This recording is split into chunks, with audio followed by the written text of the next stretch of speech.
ભરૂચમાં મનરેગા કૌભાંડ બહાર આવ્યું છે, જેમાં જંબુસર, આમોદ અને હાંસોડ તાલુકાના 58 જેટલા ગામોમાં ₹7.30 કરોડનું કૌભાંડ આચરાયું હોવાની વિગતો સપાટ પર આવી હતી.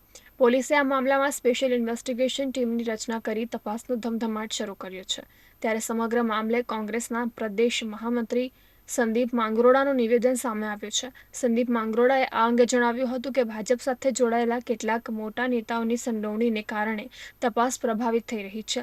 હાલમાં તપાસમાં ભ્રમ અને ભેદભાવ સ્પષ્ટ રીતે જોવા મળી રહ્યો છે. ત્યારે કોંગ્રેસ દ્વારા આ કેસની તપાસ માટે એસઆઈટીની રચના કરવામાં આવે અથવા રિટાયર્ડ જજની અધ્યક્ષતા હેઠળ તપાસ કરવામાં આવે.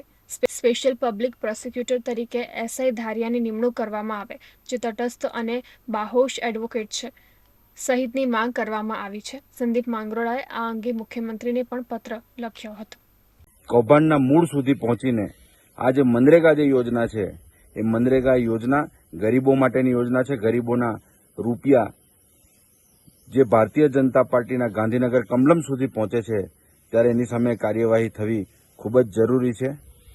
આ બાબતે સરકારને પુનઃ વિનંતી કરું છું કે તાત્કાલિક સરકારી વકીલની સ્પેશિયલ સરકારી વકીલની નિમણૂક કરવામાં આવે, સીટની રચના કરવામાં આવે અને નાના કર્મચારીઓ અને સરપંચો સુધી આ તપાસ સીમિત ન રહે, પણ જે પડદા પાછળના મોટા કલાકારો છે અને એ સીધા સરકાર અને ભાજપ સાથે જોડાયેલા છે, એમનો પર્દાફાશ કરવામાં આવે.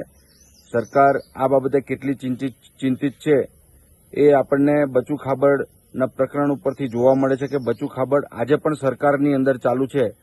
અને એટલા જ માટે અમે કહીએ છીએ કે ભારતીય જનતા પાર્ટી એ ભ્રષ્ટાચાર મુક્ત નહીં પણ ભ્રષ્ટાચારને પ્રોત્સાહન આપવાવાળી પાર્ટી છે અને એના જ કારણે ભ્રષ્ટાચારમાં ખતબદેલા મંત્રીઓ પણ આજે સરકારની અંદર ચાલુ છે.